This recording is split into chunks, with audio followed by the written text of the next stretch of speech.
This is the Dreyer Drive podcast, a podcast all about siblings and the people, places, and pop culture that raised us. I am one of the hosts, Ryan, and in a second, I'll be joined by my co-host, which is my sister, Jacqueline. In today's episode, after we share some flight horror stories, I'll share a story that had me questioning if I should ever help a stranger ever again for the rest of my life. And then we'll dive into today's real topic, which is all about two brothers who went from humble beginnings as plumbers to saving kingdoms and defeating demons. Yes, I'm talking about Super Mario Brothers. After talking a little bit about the brothers themselves, we'll dive into a little bit of their history and a little bit on Nintendo. And then as always, we will wrap this episode up the way we wrap up every episode with an unhinged text message from a family member. And this week's unhinged text message comes from our father, and I don't want to spoil everything, but I will let you know that it has to do with, and I quote, beer puke. So yes, we have something to look forward to. Let's go.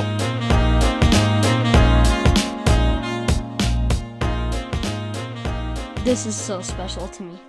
Dude, let's do it then. This is your show. Take over. Whatever you need to do, improv, whatever topics you have, questions, answers, hit it. Welcome to the Dreyer Drive podcast, a podcast about siblings and the people, places, and pop culture that raised us. Hey, nailed it. Perfect. I did like a high voice at the end. Okay, so my question of the week, if a video game console appeared right in front of you right now, any console, anytime, what would be the first game you're popping into play? I definitely play like the first working Mario. No, that one. I just play it. We bring it to the cabin, and I was really good at it. I just found out my new talent, but I can't take it to a school talent show at all. Why not? Set up a screen, Unless a projector. I have a TV. What do you like about it? What I like about it is I like a little challenge, and it's just really fun, you know? Have you guys ever played that game? Yeah, we definitely played that game a lot of times. It's so cool. Aaron likes the old school ones. I like Yeah. the old school. I do like Wonder, but it's just not that challenging. when you Even got a though talent like my you. mom took like 5 days to finish one level. Okay, well, now I'm being called out.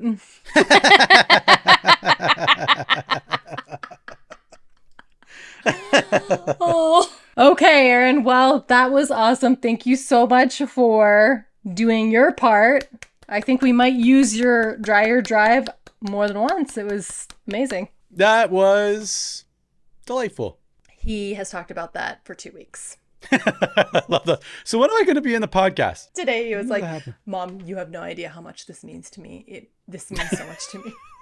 The stuff that kids pick up is so amazing. Like the little sound bites and the little things that they're like, that they drop in a regular conversation. Even just the concept of a podcast for like a little kid. No joke, like 3 days ago, we were sitting at Noah's school. She sat down and put her shoes on, and this other, like the dad from one of her friends was also there. He's an American guy. We always just kind of chop it up while we're waiting. Noah's like, hey, daddy. I'm like, yeah, no. She's like, did you tell Esther's daddy about your podcast? And I'm like, And you're like, no. and he's like, oh, what's that? You've got a podcast? I'm like, well, I don't know if you'd really call it like your impression and expectation of a podcast is probably very different from what we're doing. But yes, we have a podcast. Yeah, we do. And he's like, what's it about? I'm like, oh, well, it's with my sister, and it's called Dreyer Drive, and it's about the people, places, and pop culture. No one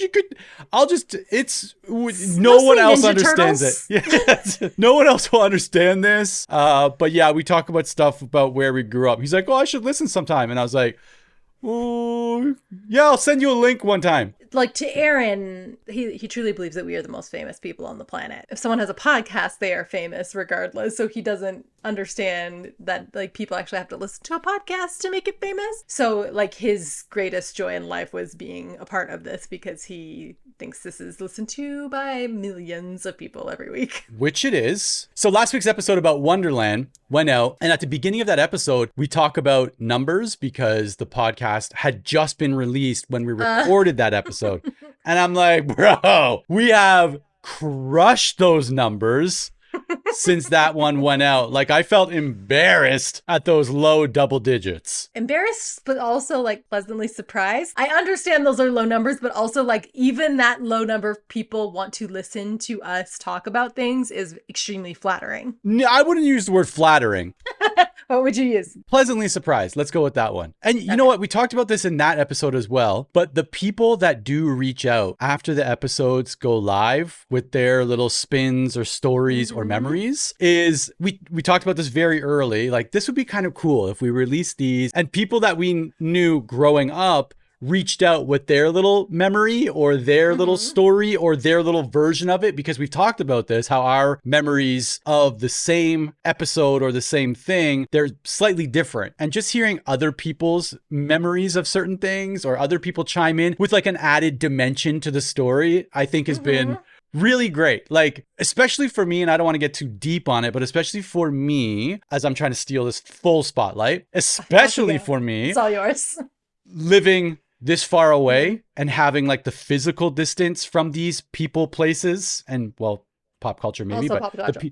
but the people and places that we talk about, I've got this great physical distance that I didn't realize was going to be a thing until we start recording these episodes. We put them out, and all these people that I have, again, really great memories of chiming in and sharing their story, or that the fact that that they're even listening is like, oh, well, thank you. No, it's like truly precious is the word I wanted to use. Like, Precious? Like, it's fresh. It's fresh that we have all these little crispies out there listening to. There's something in other people remembering the physical places and things about where we grew up that also is like, okay, so I didn't like hallucinate that. Like, I didn't hallucinate the pizza place 2410241. Like, that was a real place that existed. And like, I love that's like my favorite part about hearing back. And it's like when someone messages me and it's like, oh, I heard you talk about this. Remember blah, blah, blah, the other place that we would go to? And I'm like, yes, like, I'm not crazy.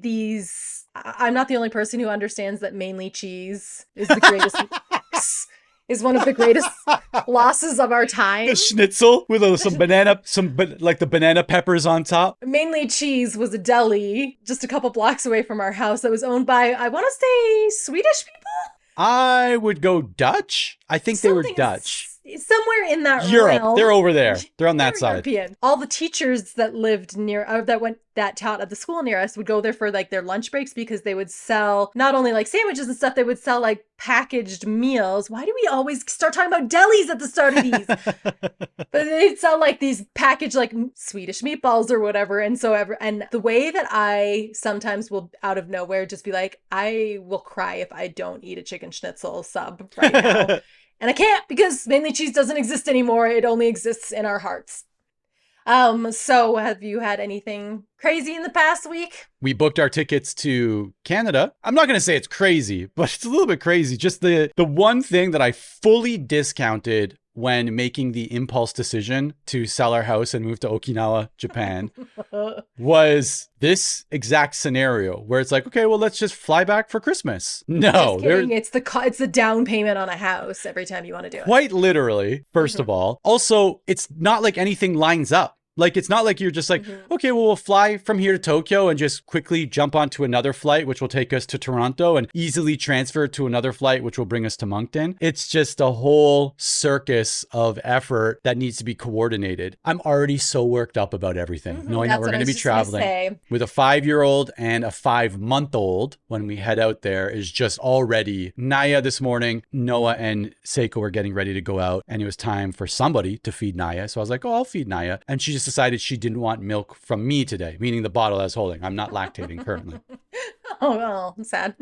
So I like get her like all set up. I get her bottle. She would not take the bottle from me and she's just scream crying. And all I could think about, like I transported myself into an airplane over the Pacific Ocean. And I'm like, no, you can't do this. And I'm getting all stressed. I'm like, not now, not when we're on this flight. We are months away from this flight. We're 2.5 months away from this flight, or I guess 2 months away from the flight now. And I'm panicking as if I'm on the flight and Naya won't stop crying. And I'm inconveniencing all of the people around me. Just the way that my brain works. I'm like, we can't, not now, not any place and any time, but now. I was in the bedroom trying to feed, and Seiko just just walked in, took the bottle, put the bottle in her mouth. She stopped crying. Gave you a look and walked away. Yeah. I'm like, but we're on the, what if this is, and you were sleeping? What if you were in the bathroom on the flight? I can't remember if I told the story on the pod yet, but we had been flying to Hawaii once. I had the 3 kids with me, and my kids were all asleep. It was the middle of the night, and there was a couple that was sitting. So we were in the bank of seats, and then they were in the middle bank next to us, and they had some mom and dad and 2 sons. The son might have been 3 and then like a 1-year-old. And the 1-year-old went nuts. I mean, it was like 2:00 in the morning, and this 1-year-old went almost like it was being taken over by like it was an exorcist situation, like nobody could get it calmed down. And it got so crazy that the mom started freaking out because she couldn't get the baby to stop crying. So she went, left the baby with the dad, and locked herself in the bathroom. And the flight attendants come back and they're like, is there anything we can help you with? And the dad's like, my wife's in the bathroom. I can't get her out. Like, I don't know what to do with this baby. And so then the flight attendants were in the back like, ma'am, could you please come out and deal with your baby? And in the meantime, they had this like 3-year-old who was also starting to fuss. I travel a lot with kids, so I had like stickers. I bring a lot of like those like sticky hands that you fling at people and stuff like that. Just like a lot of novelty crap. And so while they were doing this, I was like, stranger, give me your 3-year-old. I will take care of this one if you can figure out the younger one. And the dad was like, like, I don't know what to do. I was like, it's fine. And then afterwards, when they all got calmed down and they were apologizing profusely, and he was like, I don't know what came over them. I don't know what we're going to do. He's like, all the people on this plane must hate me. And I was like, look, yeah, are they going to go home and tell their family about you guys? Yes. They're going to land, and they're going to, when people say, but yes, wait, that's the story. Yes, no, are they going to, they're definitely, everyone hates you. But I was like, are they gonna, like, when their family's like, how's the flight? They're definitely gonna say, like, it would have been fine, except that this family had like a complete meltdown. But I was like, you don't know any of these people. You're never gonna see them again. Who cares? They can talk about you all they want. What does it matter to you? I was like, live your life. You're going to Hawaii. All of us are going to Hawaii. We have nothing to complain about. Just live your life and enjoy your vacation. And that has been my advice for parents traveling with kids forever. It's like, will people hate you on this flight? Sure. You never have to see them again. We're all going on a trip. Once everybody hits the ground safely, you will be a topic of conversation for 30 minutes, and then they're going to forget you ever existed. And that, again, because I would like to be obsolete one day, is the greatest comfort that I ever have, is that people will forget me eventually. You never see these people ever again. You step off the flight, and then you're waiting beside them for your luggage, and then you're waiting in line for the shuttle bus. Oh, they're staying at the same resort. This is fantastic. This is great. I'm so glad I never have to see these. Oh, same return flight. Fantastic. Never have to see these people ever again. That's how it would play for me. Also in Hawaii once, Aaron loves the one who we just heard from. I don't know where that's going to be placed in the podcast. He's a friendly little guy, and he especially loves talking to adults. And it's been like this forever. Like, give him like a 65-year-old man or woman, and he will make best friends with them. And a military veteran especially. Truly. The older, the more he just like warms up to them quickly, and then he wants to ask them like questions about their life and then quiz them about their knowledge on cars. Anyway, we were in Hawaii, and we had just got like checked into our hotel, and in there like, okay, here's your room keys, and like walk down this long corridor and whatever. And we were walking down the pathway to get to our room, and he saw an elderly gentleman who probably was like 75, and he was carrying a case of water to his room. And Aaron got so excited to go talk to him that he ran up to him, but like didn't stop. He ran like straight into his legs. The man dropped the water bottle and his entire body to the path. Like, he was completely sprawled out everywhere because Aaron, and we were so embarrassed. So Justin helped clean up the water bottles, and then he was like, the man was like limping afterwards. He's like, do you want me to help bring this to your room? So then Justin had to take like 3 trips to bring these people's groceries up to their room because we felt so bad that Aaron had just like enthusiastically slammed into his legs. Yeah. And once you help with one piece of the luggage / grocery, right. You're like, there's more. No, I can definitely keep helping you now. Can't wait to see you multiple times around this resort for the rest of the week. As the story is about helping somebody and then like helping them more because you already helped them. I was on my way to meet my buddy King in Toronto when I was living there. And I'm like kind of like hustling to the station because I'm never on time. So I'm already cutting it very close. Yeah, cutting it very close. And by very close, I'm already 15 minutes late. So I'm like running across the street. And as I get to, it was, I think it was St. Clair West Station in Toronto. So all my Toronto people will know where that is. So I'm getting to the St. Clair West Station. Just before it, there's an intersection and I'm about to cross and I see there's a gentleman who's just sitting in the middle of the intersection in like one of those electric wheelchairs, like the electric, not wheelchair. It's more of like a scooter. Jazzy. It's a scooter. Yeah. So he's on a scooter, but he's clearly in no condition to get up and walk away. So he's sitting in this thing and I'm about to run past and I'm like, I got to help this guy. I'm like, hey, are you okay? He's like, I don't know what's going on. This thing just stopped working. I'm like, let me just push you across. There is no pushing one of those things once it dies. It's like it's literally like a magnet has like seized the wheels. There is no moving this thing. So now I'm in the intersection, first of all being like, hey, you want me to help you across? I'm just in a rush here to go meet my friend, but I'll help you. I'll just push you across. And I go to push and it's like, and it doesn't budge. I'm like, how is this thing? How is this? The makers of this are like, hey, when these things die, let's just make it so they can't move at all with human power. They will just become Stonehenge. They need to be crane lifted. Yeah. Because it's wheels on a giant battery. And so I'm like, oh my gosh. And so I'm trying to push it, struggling. And there's this other guy probably about my age. He sees me. He's like, hey, do you need a hand? I'm like, yeah, please. And so him and I get this thing across to the other side of the intersection. And we look at each other and we're like, do we just leave him here? Because we've committed to helping him at least to the other side of the intersection. And you could see him being like, so are you guys just going to leave me here? And I'm like, hey, do you have anyone that you could call perhaps that would know maybe how to come and help you? And he's like, my daughter, call my daughter. I'm like, do you have a phone? He's like, I'm like, well, let me call your daughter because I'm sure she'll pick up from some strange number calling him. And I tried calling her like a dozen times, no answer. And I'm like, I don't know what to do to help you here, sir. Like the battery's clearly dead or this thing. He's like, yeah, it always happens this one, but my other one, it never happens. I'm like, oh, so you have another one? He's like, yeah, I live just over there. And I'm like, well, the way you said that kind of has the flavor of we're going to bring you there. He's like, I can see the apartments from here. And I'm like, I can too. I can definitely see it, but and me and this guy are looking at each other and now we're like, okay, if you say you're going, you're the jerk. If you say you're going to help, I now have to stay and help as well. So the guy looks at me. Count to 3 and say it at the same time. Can we Nicky Nine Door? Is this beyond? So long story long, me and this guy commit to taking this guy. We tried calling the manufacturer and I got through and the manufacturer's like, what do you want us to do? I'm like, I'm in front of St. Clair West Station. Can you send the crane or whatever magnetic release that needs to happen? So anyway, me and this other guy, we commit to bringing this guy home.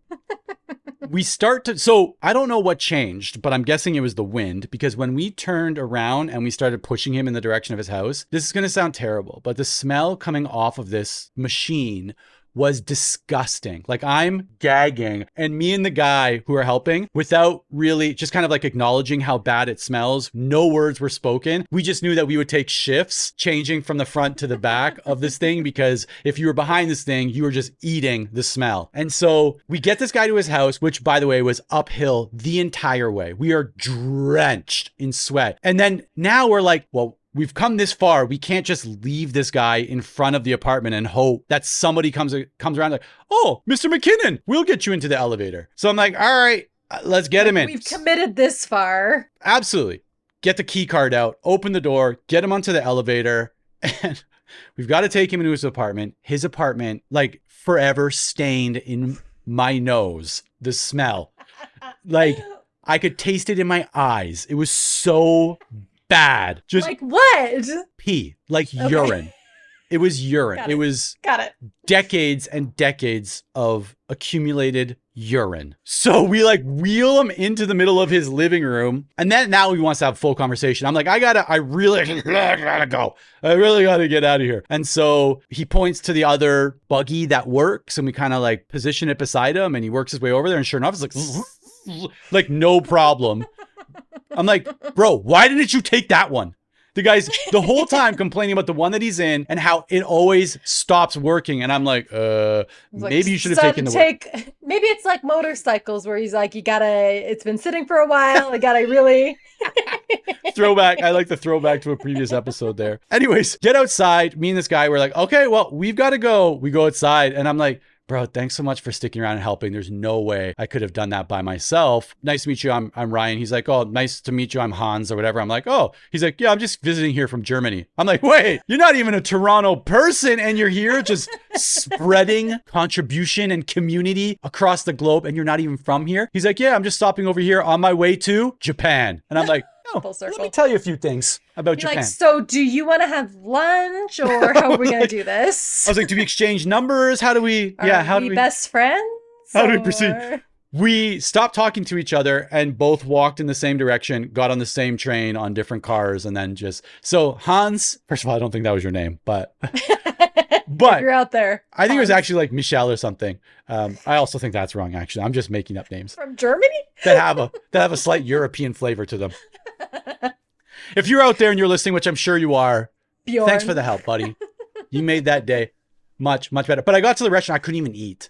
Like I was so I had to go home and shower. There's a movie called Departures, and it's a Japanese movie about this guy who needs a job. So he ends up being an embalmer, I think would be the term. Does that make sense? You yes. prepare bodies. Yes. Okay. So I guess an embalmer, maybe. And the first time he embalms, the first time he's involved in the preparation of a body after it had passed on, he goes home and he's like, he's smelling his wife's hair and like her hands and like her apron, because I think she was in the kitchen like cooking, and he like falls through and he's just smelling every part of her. That's how I went home to Saga. I was like, just let me smell all the things. Just let me smell all of the good candles.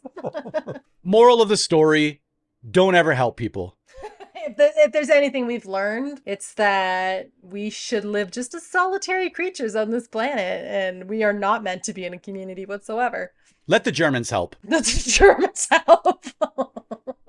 So I alluded to the question earlier. Because you mean asked the question? You asked the question earlier? I asked the question earlier because Aaron really wanted to be involved in the answering of the question. Kind of got lost a little there in the middle, but not all of us are expert podcasters, so have a little grace. But the question was, if a video game console appeared in front of you, A, what console would you want it to be, and B, what game would you play? Man. Do you want me to go first? What do you think? You go first. I always go first, so yeah, you go first.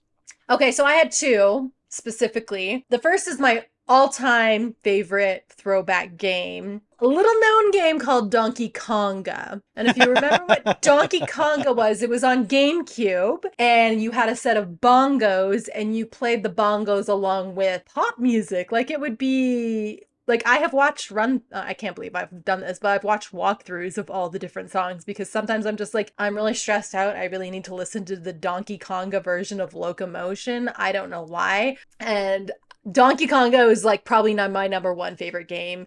There was also a little known game called Elite Beat Agents, which was only on Nintendo DS, which is a similar thing where you tapped your little pen along with the song. I really like rhythm games. The second game I came up with was actually Pokemon Stadium. Oh. Do you remember Pokemon Stadium? I remember it, but I did not play it very often. I'm trying to remember. We played it at our best friend's house mostly, and I can't remember what console it was on. I want to say maybe it was Super Nintendo, but Pokemon Stadium was like mini games that you would play, and I remember specifically you were different Pokemons and you'd play the little mini games against people. And I remember one specifically that it was a button masher, and it was like the koi fish, and you had to button mash the fish, and they would make this noise that was I'm gonna do the noise, this is so embarrassing, but they go doi doi doi doi doi doi doi when you push them. And like something about the sound these fish made just did something to my brain chemistry. What the heck? That's a seal. I think they just sampled a seal. I'm gonna look it up. I'm gonna see if I can find like an audio recording of it. Yes, here it is.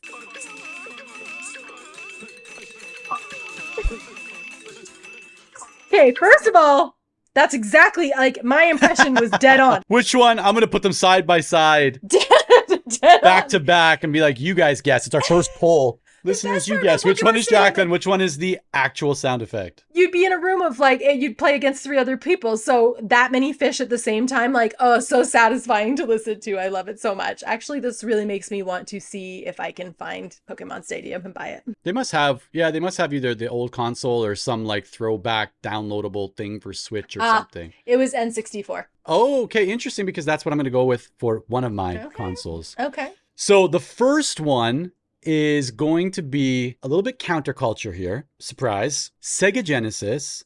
I knew you were going to say a Sega game. Altered Beast. So what the heck? So there was a game called Altered Beast. The reason I'm saying this is because it felt very non-Nintendo. And it was a game like Nintendo didn't have. And so it felt a little bit counterculture. It felt a little bit cool, a little bit dark. And I'm pretty sure I remember that it had a really cool commercial for Altered Beast. So as part of the show notes, I'm going to see if I can find it and dump it in the show notes, or at least on the Substack article that goes along with the episodes that we publish weekly on DryerDrive.com. The other one was N64 GoldenEye. It was the one where... So good. Yeah, where just first of all, you and your buddies could all get together and you could all have those tournaments, stay up all night, run to somebody's house. I had a buddy every lunch period. We would go to his house and we'd load up some GoldenEye while we ate our like tuna sandwiches. And it was the first one that really felt like this is the future of gaming. I'm not a really big gamer. Like I've got a Switch. We play as a family, Nintendo Switch, but I've never been a real big gamer. I do enjoy those competitive first player shooter games or a sports game, right? But anyway, those would be the ones. I think Altered Beast on Sega Genesis and then GoldenEye on Nintendo 64. This is one of the questions that I also would love to hear from our brother's perspective too, because Daniel is a big gamer, and I would like to know like what was like the catalyst for the tipping point. The tipping point for, because here's the thing, I love video games. I play video games every single day. The type of video games I play are not the same type of video games Daniel is playing. But sometimes they are. Sometimes they are. During COVID, when we weren't able to travel and see anybody, me and Renee, his partner, all got into Animal Crossing pretty heavily. And I'm still very heavily in Animal Crossing, but for a while because we could go visit each other's islands, like it was a big deal during COVID. Listen to yourself right now, please. You know? He's like, I remember the first time I was able to go visit Daniel's island during COVID, and it was like the earth is healing. Like I'm able to go visit my brother's island. Like I can't go see him in real life, but I can like run around and like pick flowers and like see the island that he designed. And so like it's near and dear to my heart. Renee has the best island I've ever seen. I think I probably talked about this before as well. Renee's island is insane, to the point that like Justin wanted to go see it and I was like, no, you can't see it because then you're gonna think my island is crappy and I don't need that in my life. So yeah, but Daniel plays more sports games, right? Like that, to the point where we went to visit him before we moved, and I got invited to a friend's house. They're like, oh, why don't you guys come over, right, for a barbecue before you leave? I'm like, sure. I'm like, Dan, you want to go over to my buddy's house or our buddy's house for a barbecue? He's like, honestly, he's like, I've got 7 games I have to play this weekend. I'm like, sorry? He's like, yeah, or else I lose my place in this league. I'm like, looking around being like, I'm sorry, what league are we talking about? He's like, FIFA. I'm like, FIFA. Sorry. So you were saying no to coming out to a friend's house with me who's leaving tomorrow. I won't be back for I don't know how many years. And you are staying. He's like, what? I've got I will lose my position in the league. He will sometimes play with my 15-year-old son. They are the same person, so it makes sense. But in the spirit of that, I want to talk about Mario Brothers as a study on siblings, truly. How more iconic. Okay, so first of all, I think it's important to talk about, obviously, the history of where Mario even came from. And some of the stories about Mario are genuinely very interesting. Nintendo itself is founded in 1889, which was truly shocking to me. It was before the 1900s. They created card games. It was a card game manufacturer. You're going to have to help me on this one because it is a Japanese card game called Hanafuda. Is that correct? Yeah, sounds about right. And it's created by a man named Fusajiro. Fusajiro? Fusajiro Yamauchi. Yamauchi. Does that sound right? Okay. Oh, my Japanese is coming along great. So he's the one who creates this card game, and that's all they create until 1949. His grandson takes over, and his grandson rightly believes that they need to diversify Nintendo as a company. He tries a few different things before they land on other games. He tries rice packets is one of the things he tries selling. Naturally. And love hotels was the other thing that he tried to develop, and neither of them really took. But love hotels definitely are a thing in Japan and still. Explain to me what a love hotel is. A love hotel is a hotel where you go to have love. So they're out there. The love hotels are definitely a thing in Japan.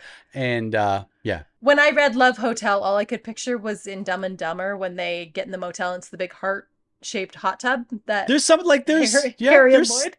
There's some like that where you go in. They usually have like karaoke in the room, some gimmicks and other things in the room. But anyways, it's okay. So this grandson, he's trying out these things. Nothing's working, but he has seen Atari have some success and decides that he also wants to enter the game console market. He creates something called the Color TV game, and it's a console that comes preloaded with games that's actually sells 3 million. So he's like, okay, like at first we're doing amazing. This is the pathway Nintendo is going to stay on, is game consoles. After that, he begins manufacturing arcade consoles, the big cabinet ones that you would go see in an arcade. P.S. I love an arcade to this day. An arcade that gives you tickets that you can then go buy like balloons with. Like it triggers balloons?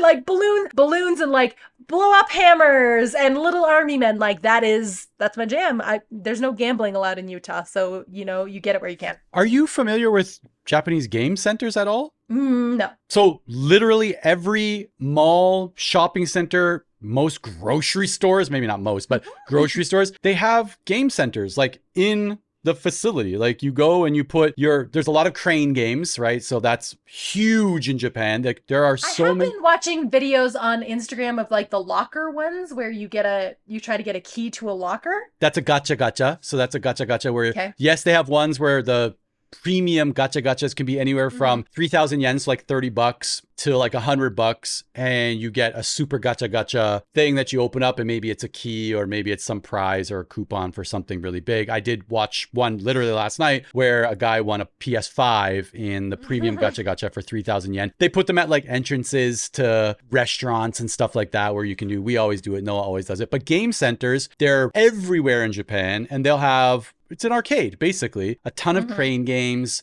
Your Donkey Konga. Well, that's from Japan. That's the giant taiko drum game, right? They have DJ games, the guitar games. They've got Dance Dance Revolution, which was a thing here for years before it ever made it to Canada and the United States. So game centers are a real thing out here, but they don't have the cabinet style old school arcade games for the most part. Some of them will. Really interesting. Some of them will, but a lot of them are pretty kind of like gimmicky games, or the ones where you sit in and they've got the Luigi. What is it? Luigi's Castle? Is it the Mansion. one? Luigi's Mansion. Yeah. And you've got like a vacuum cleaner. So instead of getting in and getting your like gun to shoot stuff, you sit in, you get like a plastic vacuum cleaner that you have to like shoot at the screen or whatever. So anyways, game centers, very, very, very, very big in Japan. Okay, your kids will love them when you come here next year. We have to, because like that truly sounds like my perfect afternoon. So they had been selling these cabinet ones. They didn't sell as well, and one of their original cabinet games was Donkey Kong.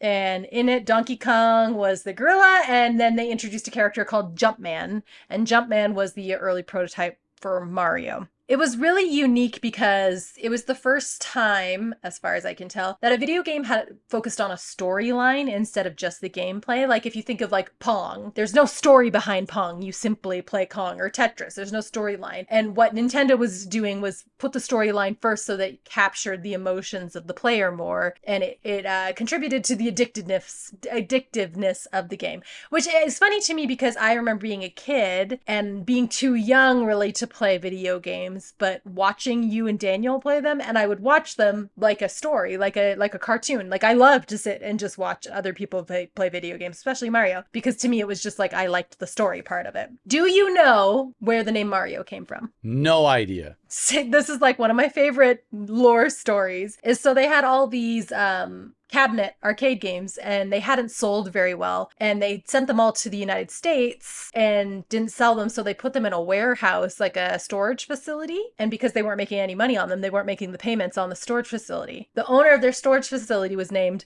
Mario Segale, and he was constantly calling them being like, you guys have to pay for your storage fees. And they'd be like, it's okay, we'll get you the money. We'll get you the money, Mario. We'll get you the money. And just like would never get around to paying him. And finally they were like, let's just name the character Mario. And it like flattered him enough that he backed off the payments until they were able to actually make money off the real Mario game. Crazy to me that he never asked for like royalties or anything. He literally is Mario and never saw anything but the payments on the storage facilities.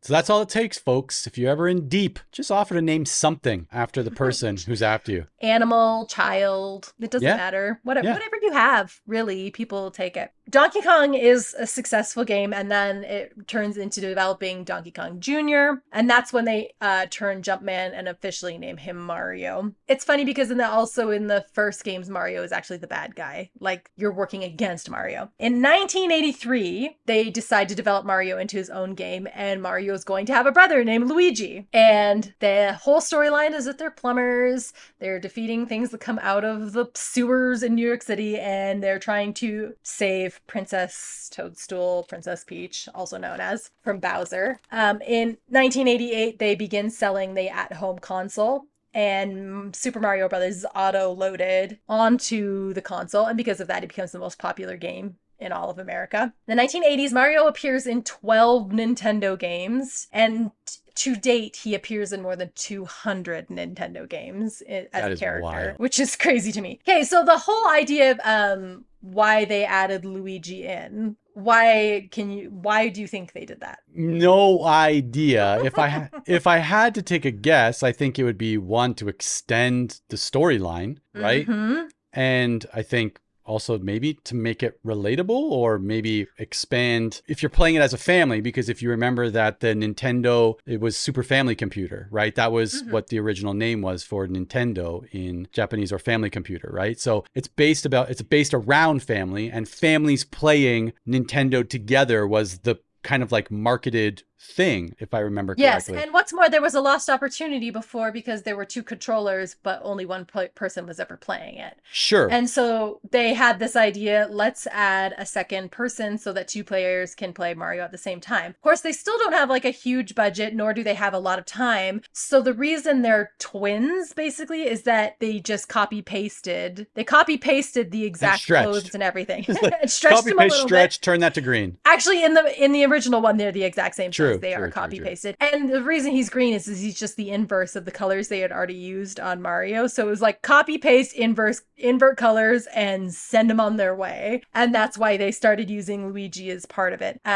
They originally also, Princess Peach was supposed to have like more of a role, and she was supposed to be more of a like powerful woman type character, but in the interest of time, and they wanted to really simplify the story, and they'd already introduced Luigi into it, they decided to just kind of make her like the damsel in distress. Now, I think we have to talk a little bit about the 1993 Super Mario Brothers movie, which is panned as one of the worst movies of all time. I was reading about the Mario Brothers movie, and I want to read you probably one of the worst quotes I've ever read about how content was created. It is from an article on inverse.com, and it was like an oral history of the movie. And it says, the film, which deliberately bore absolutely no resemblance to the video game, was set between parallel New Yorks in a world in which dinosaurs never went extinct but evolved undetected side by side with humans. The villain, a human version of Bowser called King Koopa, is played by Dennis Hopper, who must retrieve a meteorite fragment from a woman called Daisy in order to join the two parallel realities together and take over the world. It was a confusing, constantly shifting story that drove some of its central players to the brink of madness. Imagine making a movie about a children's video game, and they're like, this is driving me truly to the brink of madness. I cannot do it. Did you ever see the movie? In the theater. Stop. You did not. I am fairly certain that me and Dan went together to see it in the movie theater. And can you remember like your reaction to it? Confusion? Even to this day, like I can't imagine sitting down to watch it because it was just such a mess, right? Like it was just all over the place. From what I read about it, it was that originally the people that joined to be part of the movie, like Dennis Hopper, were really excited about the script and they were like, this is amazing. But because it had to go through so many layers of executives, by the time they were able to actually film it, it just became like this weird bastardized version of like 17 different people's idea of what the Super Mario Brothers movie would be about. It lost $90 million. Oh, man. And well, lost $90 million and truly broke the souls of everybody who was involved. And I think I read my notes wrong. It only lost $10 million, not 90. Who knows what it maybe broke even over time, but. Well, now I think it's one of those movies that's like a cult classic. And I know they do like showings of it at movie theaters. And I'm like, okay, no, thank you. They do the TV shows. If you also remember the TV shows, there was like it was almost like an SNL for kids, I want to say. Like, wasn't there like it was like a skit show that they did in 1989 was the live action movie. 1989 was the live action show. And then 1990, they do a cartoon based Adventures of the Super Mario Brothers. The Mario Brothers become a franchise, obviously. The original Mario Brothers, like I think it's the first 3 are just straight side scrollers, which is my favorite type of a Mario game. I still would prefer a side scroller, but they also do puzzle games, which is like Dr. Mario, which is a Tetris type game. And then they also do like versus games like Mario Donkey Kong. They also did some open world Mario. My favorite is either a side scroller or the Mario Kart games. Mario Kart in our family is probably like a staple game. So when I was pregnant with my middle son, I had a condition where I had to be in the hospital for 6 weeks and I wasn't allowed to be up at all. I had to be monitored 24/7. So I was flat on my back for 23 hours a day, like a prisoner. I was allowed to get up and shower for 1 hour a day. And then as soon as that was done, I had to be back flat on my back, monitors back on. And so I obviously had a lot of time to spend doing nothing. And so my husband bought us each a Nintendo 3DS at the time with Mario Kart installed on it. And every night he'd leave work, he'd come to my hospital room and we'd sit and play Mario Kart for like hours. And I remember one time, because I react really strongly to video games. And I remember playing and I was getting so frustrated because he was like red shelling me like you would not believe, that a nurse came in and was like, your blood pressure reading is going crazy. Is everything okay in here? And I had to be like, oh, I'm sorry. I'm actually just like playing a really intense game of Mario Kart in here. And I'm like, she's like, you can't do that anymore. I was like, never give me Mario Kart or give me death. We also are big Mario Party people too now. Which those are the games we play nonstop here. So so we've got Switch and we play Mario Kart. Noah really loves the game ones. So like not where you're actually doing the race, but where you're essentially cops and robbers. Yeah. Or the balloon popping one. Balloon popping game, yeah. So we spent a lot of time doing those ones. And then a lot of Mario Party as well. Imagine we're kids, Dreyer Drive, we're about to play Mario or whatever, Mario Kart. What character are you selecting? And do you think like psychologically it means anything? Honestly, I usually go for Mario or Luigi, right? Like that's... Okay. What if Daniel was playing? That's usually what would happen, right? So I was Luigi by default. I didn't get a choice. Because you're the little brother. Yes. Okay. I would always, to this day, I only play as Princess Peach, and I think it's because I was brought up as like, you're the girl character. Like, you can't play any other character. You are the girl. When we do Mario Party, Noah makes sure it's all girls. So she'll be like, Daddy, who are you going to be? I'm like, this time I'm going to be Donkey Kong. And she'll be like, you're going to be Peach. I'm like, okay, don't ask me. All right. Just don't even ask me. When I was a kid, I was just mostly like excited to be like, if I was invited to play, like that was a big deal. So I would just be like, this is my big moment. I'll do whatever they told me. Because a lot of games you guys would play would be like a Double Dragon or a Mortal Kombat. And I wasn't allowed to play those when you guys were playing them. I could only watch. But like a game where there was more than 2 players, like I can remember times like, all right, Jacqueline, you're up. And I'd be like, this is my moment to shine.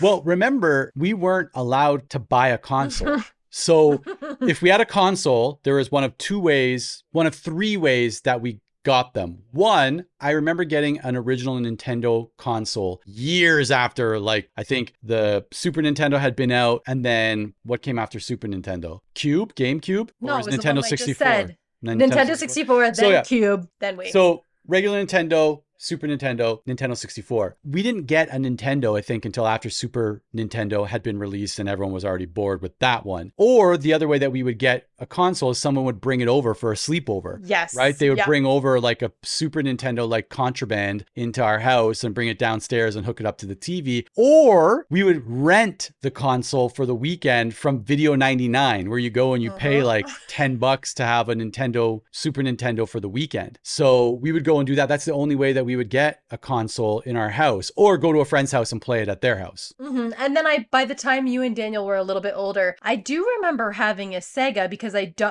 Jonathan and I played a lot of Crash Bandicoot. So we did, right? Once me and Dan were older, all bets were off and you guys could do whatever you wanted to. So you guys there was a regular Nintendo, the original one. There was a Sega. You had a GameCube, right? Mm-hmm. You had the consoles. We did not. We walked so you could run.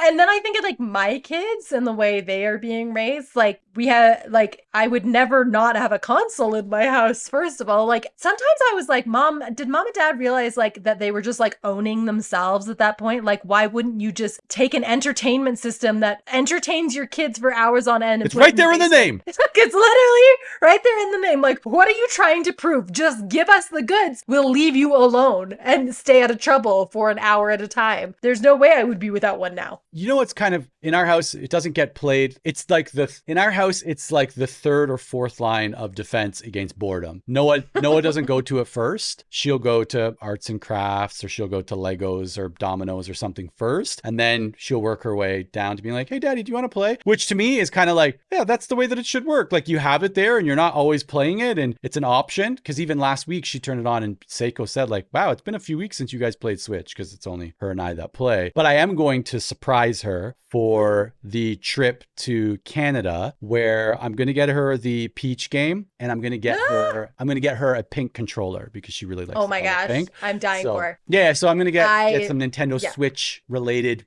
goods for the flight. Peach Showtime That's the one. Truly a beautiful feminist game where Peach gets to be anything she wants to be, and she's so cool. I bought it the night it came out because I am a big Peach fan and I play a lot of video games. I do play every single day, even if it's just like, especially with like Animal Crossing, if you leave your island for too long, like it gets weedy, and the animals also can be like kind of... Please listen to yourself right now. Shut up. Gets a little bit messy. It gets messy. And sometimes if you're gone too long, the animals get a little like passive aggressive. They're like, oh, I haven't talked to you for a while. Like, and then I can't take the guilt from my animals. The worst part about it is I started my Animal Crossing Island during COVID. I bought it like the first week of March in 2020 because we were all stuck at home and thought it was going to be like a short-term thing, right? So I was like, told the kids like, yeah, let's buy a Switch and I'll start playing Animal Crossing. I spent 2 years on that island, and I know. Just really like take any of these. No. I can't think of this. I can't think of this in any way but like how this is affecting my life. I can't think about it objectively. I spent 2 years on that island, and that Switch kind of started to die out a little bit. Like it wouldn't hold a charge anymore. And Justin was like, well, we can like trade it in and get a new Switch. And I was like, but my animals live on that Switch. And he's like, they're not real. And I'm like, but like I can't just abandon my animals. So he bought me a new Switch and we kept the old one as well. I started a new island. I'm now 2 years into a new island. But sometimes I go back and I visit my old island to like say hello to the animals. And I'm not kidding. You need help. I pray for anyone that you hire as your housekeeper, and you come in and there's a note of things to do, and one of them is to visit the island and make sure that it's not getting like... You could weed the island? Yeah, could you please weed? And she's looking around, she's like, the kitchen island? You're like, actually, no, here's my Switch. Here's the password. I don't know if there's a password protection on it, but This is just the ramblings of a person who's really passionate about Animal Crossing. I would like to take a minute to thank you for making this episode extremely easy to edit. Anytime you talk, I am cutting it out. Literally anything you say, I'm cutting it. This is going to be This is 45 Animal minutes just Crossing me. talk. Yeah. It's a podcast just about Animal Crossing, but it's truly the podcast that I wish I was doing right now because I would be able to talk Pivot. endlessly. Well, if we want to wrap up the talk about Mario, I do want to say, sadly for our addicted personalities, the Mario Teaches Typing game that they had from 91 to 96 is no longer in circulation. So sadly, we will not be able to fixate on it.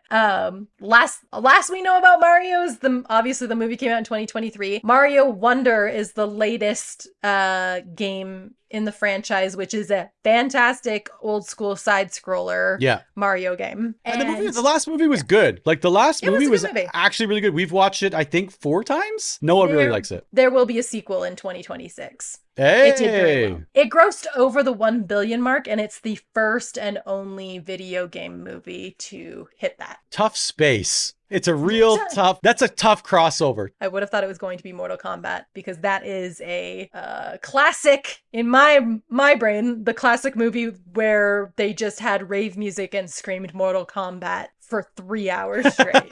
Yeah, that movie is horrible. But a couple things that I did want to mention. One was the usage of mushrooms in the Mario, the original, well, in the Mario franchise. Do you know why mushrooms? I do not. So mushrooms are somewhat connected to Japanese folklore, and magic mushrooms were legal in Japan until, I want to say, I'm going to check this, until the year 2000, I believe. So, I thought you were going to say, until I wanted them to.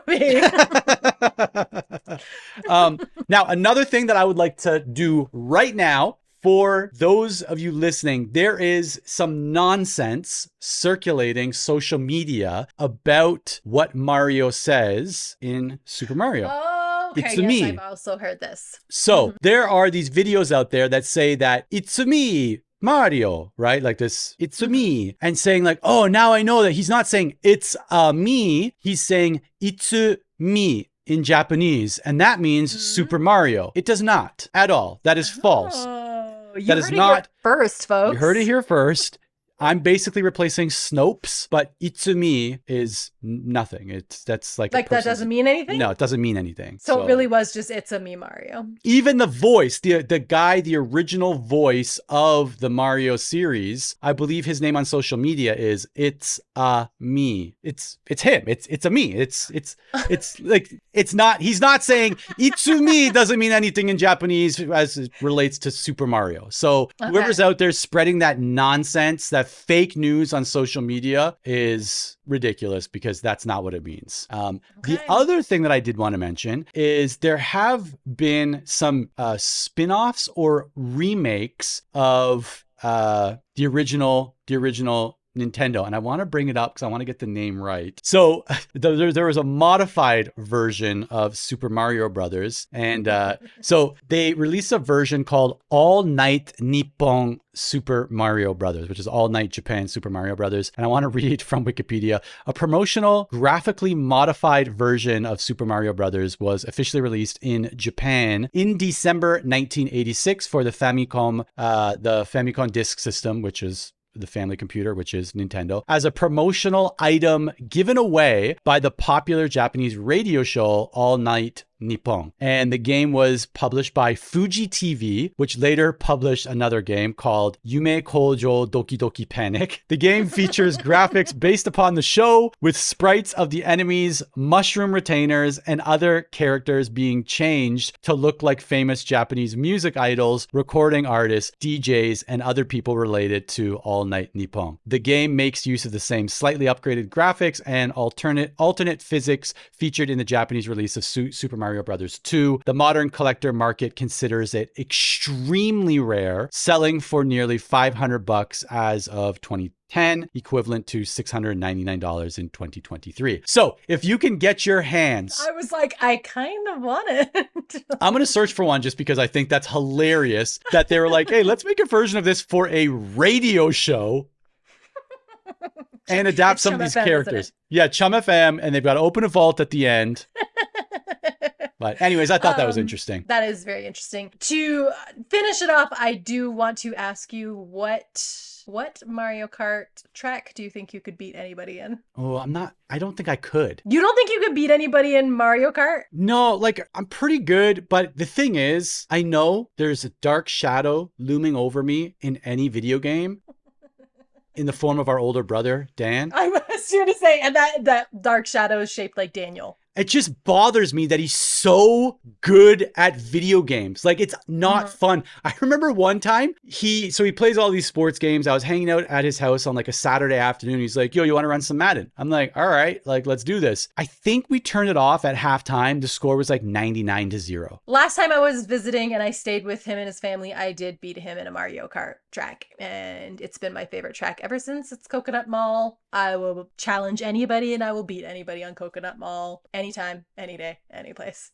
Maybe that's why I didn't like video games that much growing up. Just because, one, we didn't have the consoles, so I couldn't be good at them. But then once we did start having access to them, Dan was just so good at them. Oh, I wish I could go back and change my answer on the console in the game. You can do PlayStation Tony Hawk Pro Skater 2. Stop! With Switchfoot.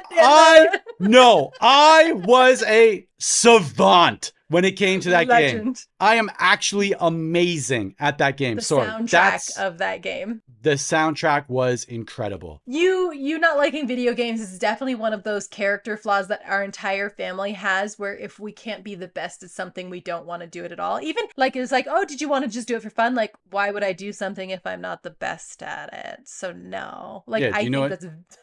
Sorry, you know that winning is the most fun.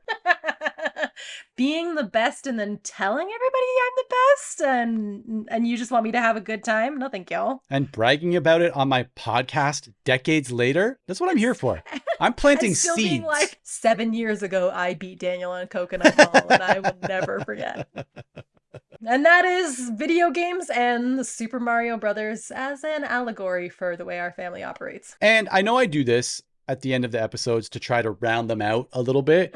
It's one of my skills. Great. Is finding And you're the best at it. You're the best. I'm very much the best. Video games are one of the things that I believe, weirdly, are an incredible thing for siblings, right? Yes. Like video games and like consoles and sitting down and playing and taking turns. And yes, they can be addictive. And yes, they can also make people stay indoors, which I'm not a fan of. But in terms of like sitting down and just kicking it with your siblings at any age, like we could all, and I'm sure we're going to, because when you are in Canada and we're in Canada at the same time for Christmas, we're all going to have Nintendo Switches. And I'm sure we're going to at least play some Mario Kart or Mario Party, right? Like I think they're actually this pretty cool thing that can bring siblings together in a weird way. I remember for years, Dan and I would meet up on a daily basis and go to some dive bar to play Golden Tee with Matt, our cousin, right? Like going and play Golden Tee where it's this little ball on the arcade that you spin to try to hit a golf ball. I will introduce one more thing on the video game front, and it's a recommendation. So I know that a lot of people like the Final Fantasy series. There was a Japanese drama that was released 7 years ago, so in 2017, and the translation is Final Fantasy XIV Dad of Light. And it's about a son who has a retired dad, and they like rekindle their connection as father and son by playing the Final Fantasy video game. And it sounds corny, right? Rotten Tomatoes has a 100% score for it from critics. So it's a really good drama. I've watched it. I think I cried watching it because it's just, there's a dad in it, right? And there's a dad and a kid. So if there's a dad, you will cry. It's actually a very good kind of mixture of humor and sweetness. And so if you want to watch something about video games, I totally recommend that drama. They do have subtitled versions of it, but it's a great little drama about a family relationship that revolves around a video game. Okay, that's all I got. Well, that was fun. didn't expect it. I always say that at the end because I'm never expecting anything. My expectations Where are are you going to go with this? very low for every one of these episodes. I come in, I'm like, well, this is going to be a gong show. And fair enough, because I think that's the listener's perspective as well. And to keep a consistent experience overall. that should be the introduction, is really lower expectations so that if anything of any value comes from one of these episodes, it's like, wow, that was really good. Nice surprise. Lower the bar like an international drama, right? Where it's not in your language. We're like, well, that song was pretty good. It was pretty good. And you use it to brag. You use it to brag that you were like there first, or that you're watching something like international, right? Where you're like, oh, let me tell you about this Japanese drama. Do you remember, I believe you were living in Japan at the time, and you talked me into watching this show called 1,000 Liters of Tears? And you and I were watching it at the same time, and I was crying so hard I thought my face was gonna break, because it's about a girl who falls in love with a boy, but the girl slowly loses use of like all of her. I believe she's terminally ill. Yeah, but her like hands stop working first, and then her arms stop working, and this boy is just like so dedicated to her. And I did coast on 1,000 Liters of Tears for a long time to tell people like I watch foreign shows. Yeah, so that's what we hope that you're getting out of this show, is being able to brag to your friends that you listen to. Very much like the way that I lived on the story about pushing that gentleman who smelled like urine into his house miles away uphill on a cart that weighed 7,000 pounds with a dead battery. And I bragged about that. I found a way to work that into every conversation that I helped this gentleman out, being like, yeah, it's no big deal. It's no big deal, but let me explain to you how much of a big deal it was. We hope that that's what you're getting out of this podcast, that you to your friends can brag like you are, like you're donating to a GoFundMe, like that, where you can, someone's medical bills, like that's what you can kind of, brag about this, like you're helping out a young family with their medical bills. And we're not making light of that situation, by the way. I'm not.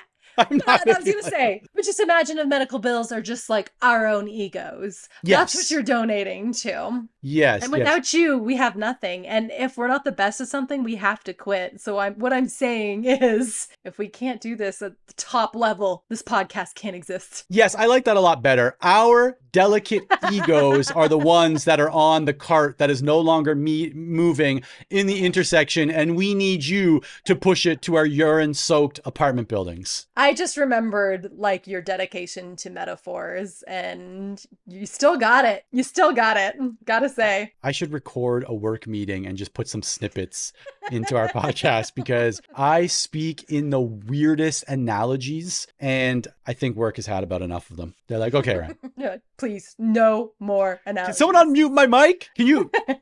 I just point to the icon. Everyone right now, I'm pointing down to the icon, but you've got like props. You're just moving across. Do we have an unhinged text? Yeah, you should have seen it because it was from Dad, and it was a Facebook message that he posted for everybody to see.